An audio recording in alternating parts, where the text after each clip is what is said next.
Morning, morning, morning. Good morning. Good morning to you. We turn our attention to the National Council on Substance Abuse. As you know, this is Drug Awareness Month under the theme, Our Workplace, Our Future, Our Workplace. And so we're joined this morning by Laura Lee Foster, who is a Research and Information Officer with the NCSA. Ms. Foster, good morning to you. Good morning to you. Thank you so much for joining us. Now, I know that coming up on the 31st of January, that's where I'm going to start this morning, you'll be launching the Barbados Drug Information Network. What's that about?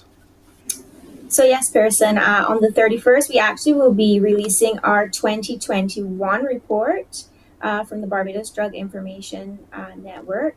And the network is a very important tool which we use to collect and disseminate information about the drug situation in Barbados. It's been in existence for quite a while. This is our 11th report. And it gives us a good indication of what is happening because we have data from our treatment centers. We also have data from what we call our supply reduction sector, so persons like the police, as well as what is happening within the court system in terms of drug offenses, and also what we do at the NCSA in terms of our prevention efforts. Well, the question is, what do you now do with this data that you've captured? So we're living in an era where we like to use what we call evidence-based approaches. So these are the gold standard because we know that they're backed by research. And the data can be used in terms of our programming, but it also can be very important for policymakers. So it can guide the decisions that they make. And it can also help with things at the community level as well. So not just for us, but other stakeholders can use it in their programming as well. So it really is a very versatile tool, and the data is very important. All right, so that's the release of that information happens on the 31st of January at your conference center, your training room there. And I hope it doesn't shock us. I'm supposing it might surprise us, but at least we know that with this information, the NCSA is now better armed to be able to have programs that respond to what the information reveals. And speaking of which, a part of what you're doing to respond to what you already know based upon what you have experienced by those who come to access your service is a food drive. Your manager, Betty Hunt, was on with us last week and she talked about it happening this coming weekend, the 28th, at a couple of locations. Talk to me a little bit about what you're looking to have people do. Okay, so as you said, we are having the food drive because we know through our work that many persons have, problems meeting their basic needs. So things, as you say, like food, but also personal hygiene products and so on. And persons can't focus on their treatment or do well if their basic needs are not met. So this was something we realized is a great need within the persons who come to our agency for counseling. So we would have started our food drives back in 2021. We would have put together hampers and so on to help some of our clients. And we've expanded. So we were able to help quite a number of persons, I think just over 40 families by the end of last year. And so we want to do more.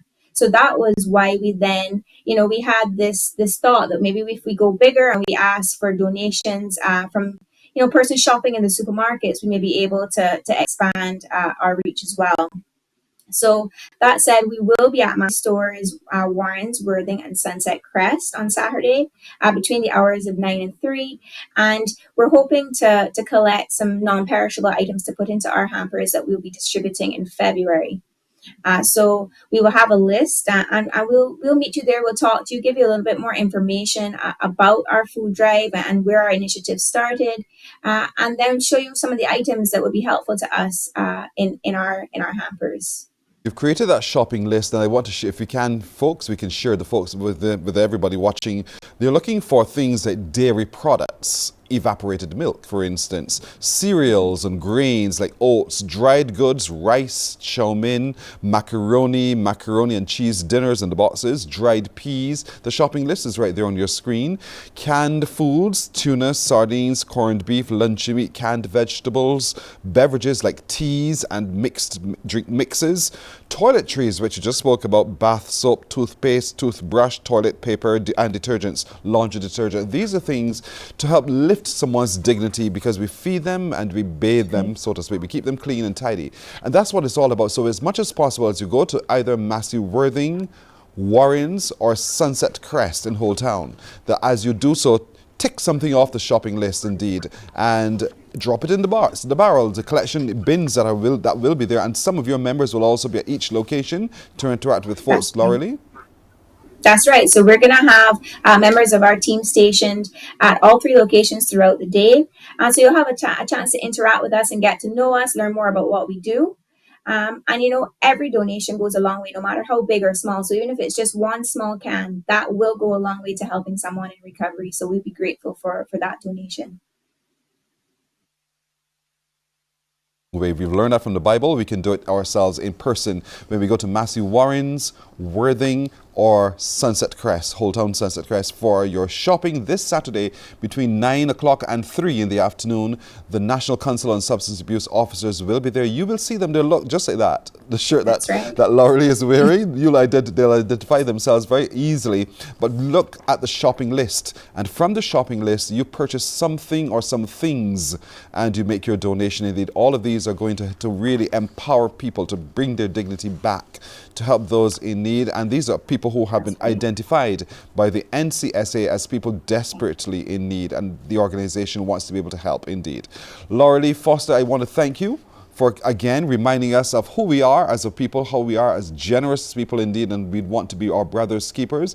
We want everyone to really get a hold of the shopping list. Take a look very carefully at your screen to see what they're looking for. Evap milk, cereals, dried goods, canned foods, and beverages like tea and drink mixes, as well as toiletries and detergents as well. So please, please, please, we thank you, but give from your shopping this weekend indeed. Laurelie Foster, the Research and Information Officer at the NCSA, thank you for joining us, and we look forward also to the release of the data on the 31st of January.